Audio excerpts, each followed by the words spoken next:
यमुना अपनी 8 साल की बेटी नताशा और अपने पति चेतन के साथ दिल्ली शहर में रहती थी। यमुना का हंसता खेलता छोटा सा परिवार था, मगर एक रोज यमुना के पिताजी और उसकी छोटी बहन मेघा उनके घर आते हैं और यमुना से कहते हैं, यमुना बेटी, अब तुम ही समझाओ अपनी बहन को। मैंने कितनी मुश्किल से इसके लिए लड़का देखा है और ये है कि उससे शादी करने के लिए मना कर रही है। दीदी मुझे नहीं करनी उस काले लड़के के साथ शादी। मैं तो जीजाजी जैसे सुंदर लड़के से ही शादी करूंगी। देखो देखो देखो तो जरा, इसे सुंदर लड़के से शादी करनी है। अरे घर का काम धाम कुछ आता नहीं है, एक नंबर की काम चोर है। और मेरी यमुना बेटी तो सभी काम में सर्वगुण संपन्न है। दूसरी ओर ये मेघा, यमुना बेटी, मैं कुछ दिनों के लिए मेघा को तेरे पास छोड़कर जा रहा हूँ। इसे घर के काम धाम तौर तरीके सिखा देना। ऐसा बोलकर पिताजी वहाँ से चले जाते हैं। मेघा मन ही मन बोलती है, यमुना दीदी की शादी इतने सुंदर लड़के से करा दी और मेरी शादी काले लड़के से करना चाहते हैं। ऐसा मैं कभी नहीं होने दूंगी। मुझे तो शुरू से ही जीजाजी पसंद थे, पर शादी इस यमुना की हो गई। जब भी मुझे कोई चीज पसंद आती है तो वो इस यमुना को मिल जाती है, पर अब मैं अपने साथ ऐसा नहीं होने दूंगी। जो चीज मुझे पसंद है उसे मैं हासिल करके ही रहूंगी। फिर अगले ही दिन यमुना मेघा से कहती है, मेघा, आज किचन का सारा काम तुझे ही करना है, इसलिए जल्दी से नहा धोकर किचन में आ जाना। तभी वहाँ चेतन आता है। मेघा चेतन को देखकर बोलती है, अरे वाह जीजाजी, आप तो इस सूट बूट में एकदम हीरो लग रहे हो। आज तो अपने स्मार्ट जीजाजी को अपने हाथों का बना हुआ नाश्ता कराऊंगी। मौसी, मेरे लिए एक बढ़िया सा सैंडविच बनाना। हाँ हाँ, क्यों नहीं मेरी चीनी मलाई। ऐसा बोलकर मेघा किचन में जाती है और यमुना का बनाया हुआ नाश्ता ले जाकर चेतन और नताशा को खिलाती है। फिर इसी तरह कुछ दिन बीत जाते हैं, पर मेघा घर का कोई काम नहीं करती। एक दिन मेघा के फोन पर उसके पिताजी का फोन आता है। मेघा, मैं 2 दिन बाद तुझे लेने आ रहा हूँ।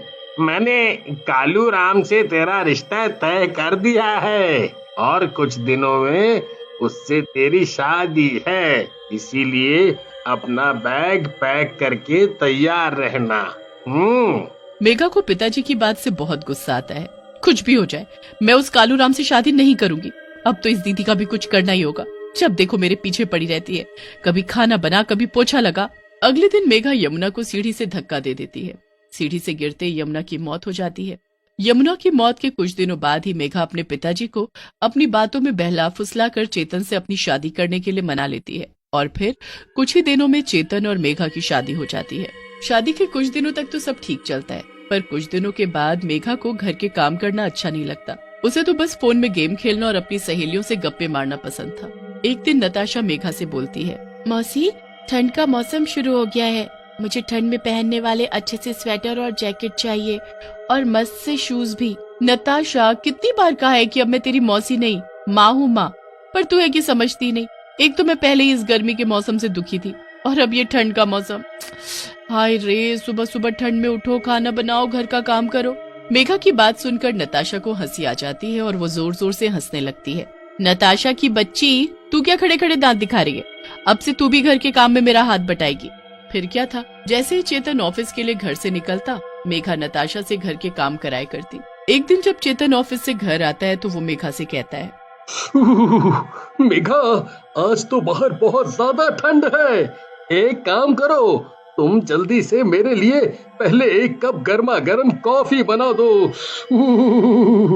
मेघा नताशा के पास जाती है और उससे कहती है, नताशा, किचन में जाकर एक कप बढ़िया सी कॉफी बनाना और जब कॉफी बन जाए तो मुझे बुला लेना। पर मौसी, मुझे अच्छी तरह से कॉफी बनानी नहीं आती।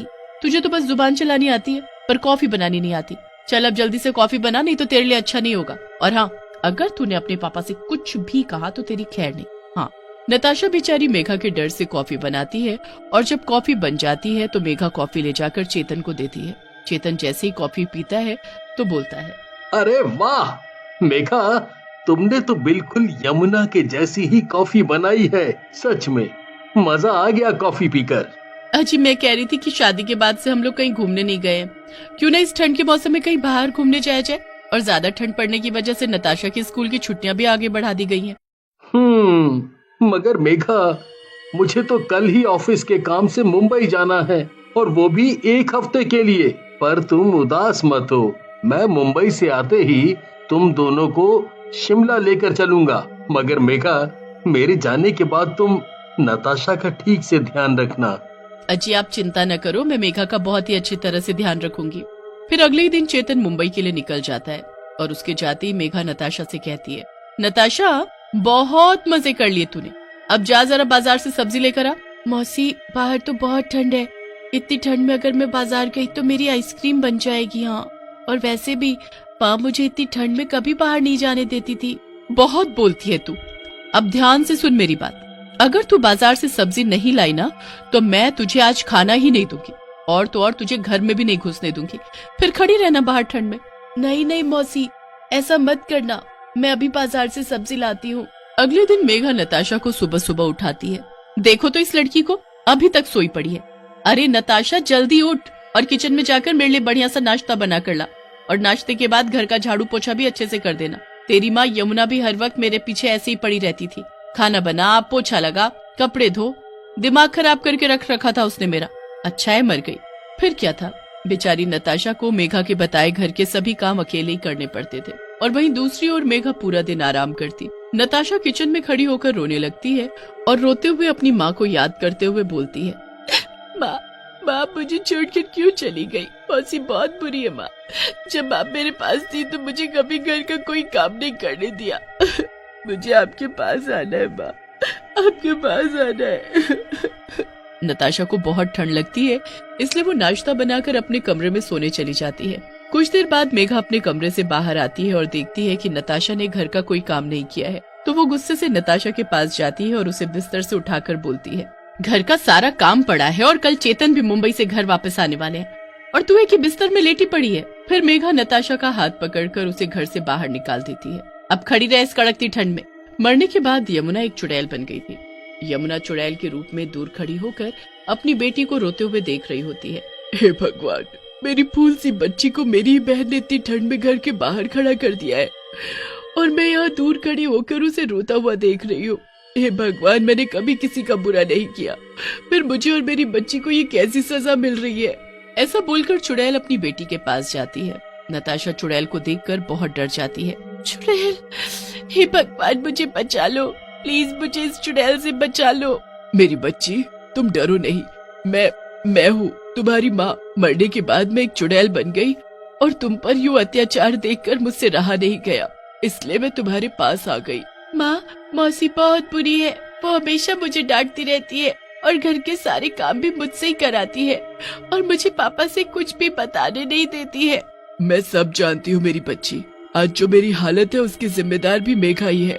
उसी ने मुझे सीढ़ी से धक्का देकर मार डाला। तभी वहाँ चेतन आ जाता है और नताशा को ठंड में घर के बाहर खड़े होकर रोता देखकर बोलता है, मेरी बेटी, ये तुमने क्या हालत बना रखी है अपनी? नताशा बहुत डरी हुई होती है और मेघा के डर से वो चेतन को कुछ भी नहीं बताती। तभी चुड़ैल नताशा से कहती है, बेटी ये डरने का वक्त नहीं है। अगर आज तुमने अपने पापा को सच्चाई नहीं बताई तो तुम हमेशा डरपोक बनकर रह जाओगी। तुम निडर होकर सब सच्चाई अपने पापा को बताओ, मैं तुम्हारे साथ हूँ। माँ की बात से नताशा को हिम्मत मिलती है और वो सारी बात अपने पापा को बताती है। फिर चेतन गुस्से में मेघा के पास जाता है। अजी आप तो कल आने वाले थे ना? अगर मैं कल आता तो तुम्हारी सच्चाई मेरे सामने कैसे आती? मुझे नताशा ने सब बता दिया है। तुमने एक बच्ची को उसकी माँ से दूर कर दिया और मैं कुछ समझ ही ना सका। तुमने मेरी यमुना को मार डाला ताकि तुम मुझसे शादी कर सको। अजी ये सब आप क्या बोल रहे हैं? तभी यमुना चुड़ैल के रूप में सबके सामने आ जाती है। मेघा, तुमने मेरी बच्ची को कष्ट देकर सही नहीं किया, तुम्हें तो मैं जान से मार डालूंगी। मुझे माफ कर दो दीदी, मुझसे बहुत बड़ी गलती हो गई।